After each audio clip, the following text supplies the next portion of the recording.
আজকে আমি test paper অর্থাৎ মাধ্যমিক 2025-এ যে টেস্ট পেপারগুলি আছে সমস্ত টেস্ট পেপার বাছাই করে ভূগোলের 100% কমনযোগ্য কিছু 5 নম্বরের প্রশ্ন তোমাদের সাথে আলোচনা করব। সম্পূর্ণ ভিডিও তোমরা স্কিপ না করে প্রথম থেকে দেখতে থাকো। প্রথম প্রশ্ন, ভারতের হিমালয় ভূ প্রকৃতির সংক্ষিপ্ত বিবরণ দাও। 2 নম্বর, ভারতের অসম জনসংখ্যার বন্টনের কারণগুলি লেখো। 3, উত্তর ও দক্ষিণ ভারতের নদীগুলির মধ্যে প্রাকৃতিক বৈশিষ্ট্যের পার্থক্যের আলোচনা করো। অথবা এই প্রশ্নটা যদি ঘুরিয়ে আসে তাহলে আসবে ভারতের পূর্ব উপকূল ও পশ্চিম উপকূলের বৈশিষ্ট্যের পার্থক্যের আলোচনা করো। 4, পশ্চিম ভারতে পেট্রো রসায়ন শিল্পের কেন্দ্রীভবনের কারণগুলি লেখো। 5, পূর্ব ও মধ্য ভারতের লৌহ ইস্পাত শিল্পের কেন্দ্রীভবনের কারণগুলি আলোচনা করো।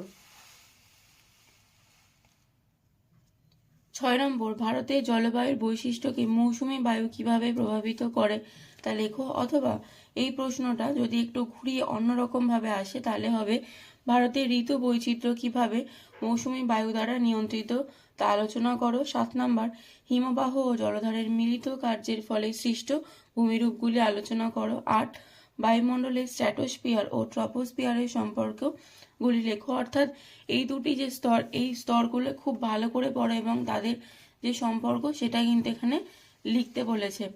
9 নম্বর, বায়ুমণ্ডলে উষ্ণতা তারতম্যের কারণগুলি লেখো। 10, হিমবাহের ক্ষয়কার্যের ফলে সৃষ্ট ভূমিরূপগুলো চিত্রসহ আলোচনা করো।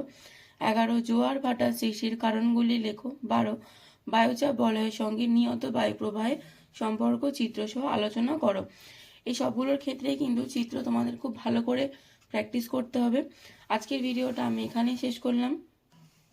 সবাই ভালো থেকো, ধন্যবাদ। এবং ভিডিও যদি তোমাদের ভালো লাগে তাহলে সবাই লাইক, কমেন্ট এবং সাবস্ক্রাইব করে আমাদের পাশে থাকো।